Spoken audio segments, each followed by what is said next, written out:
Buenos días, desde ya nuestro agradecimiento por la acogida a esta charla que lleva por título La importancia de la lingüística distribucional en las lenguas naturales.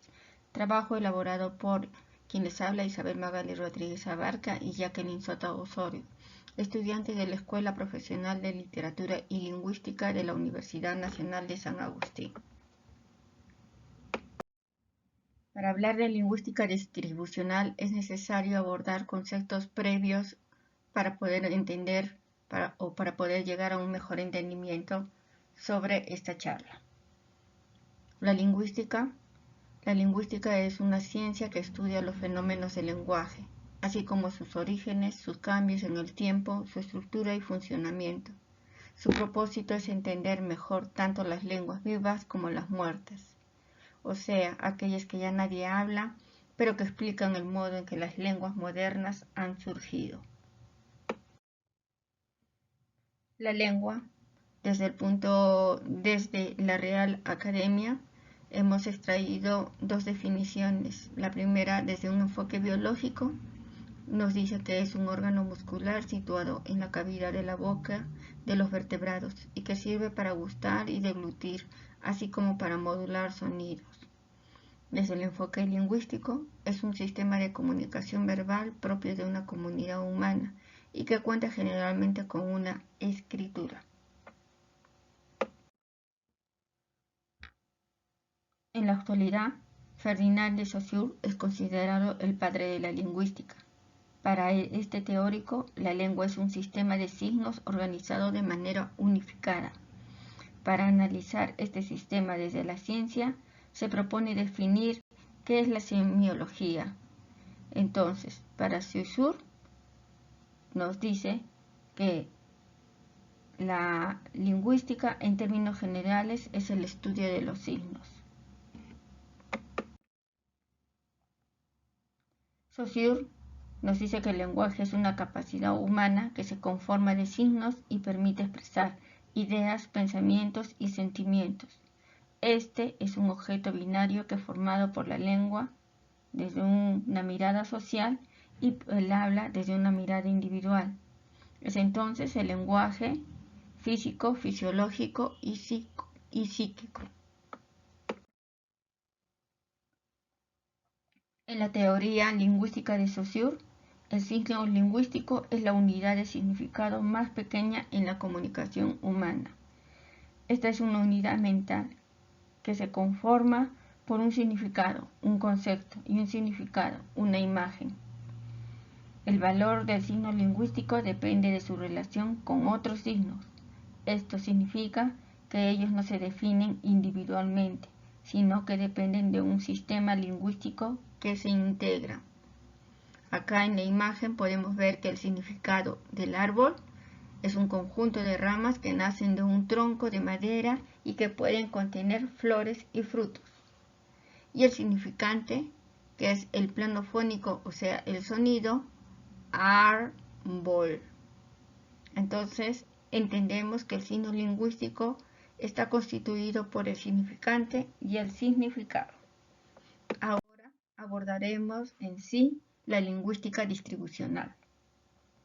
Y para ello, decimos que el distribucionalismo, o a veces llamado también distribucionismo, era una teoría general del lenguaje y un procedimiento de descubrimiento para establecer elementos y estructuras del lenguaje basados en la observación. Puede verse también como una elaboración del estructuralismo, pero adopta un enfoque más computacional, originalmente aplicado principalmente para comprender los procesos fonológicos y la fonotáctica. Los métodos distributivos también se aplicaron para trabajar en la semántica léxica y proporcionar la base y así llegar a una hipótesis distributiva del significado.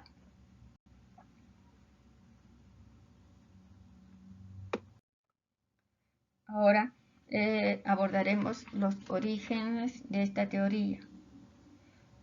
Se puede decir que el distribucionalismo se originó en el trabajo del lingüista estructuralista Leonard Bloomfield y fue formalizado más claramente por Selwyn Harris. Esta teoría surgió en Estados Unidos en la década de los 50 como una variante del estructuralismo, que era en aquella época una teoría dominante. El uso de distribución como un término técnico para con un componente del procedimiento de descubrimiento probablemente lo hizo Morris F. Waddish en 1934 y luego lo aplicó a los principios de la fonética para establecer qué sonidos observables de un idioma constituyen los alófonos de un fonema y que deben mantenerse como fonemas separados. Se considera uno de los fundamentos científicos de la gramática generativa de Noam Chomsky y tuvo considerables influencias en la enseñanza de idiomas.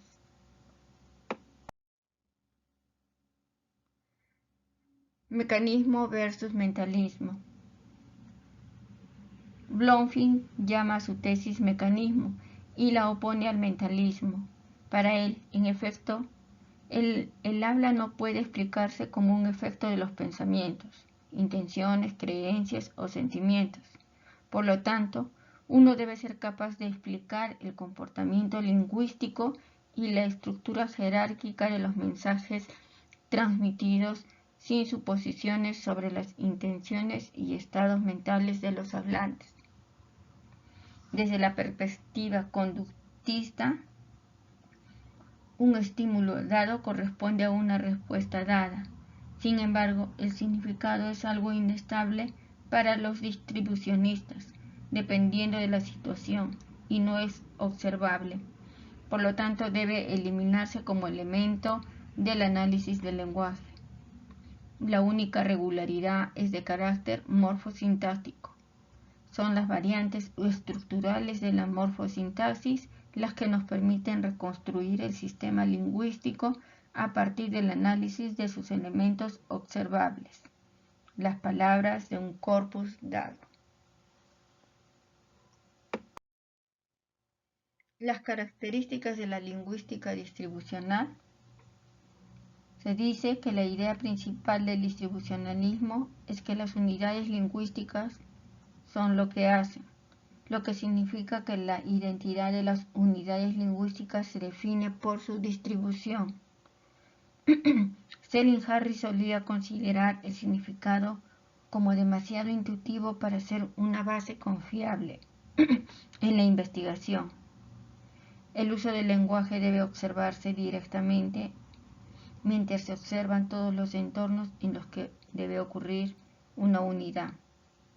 Harris abogó por un enfoque distributivo, ya que la diferencia de significado se correlaciona con la diferencia de distribución.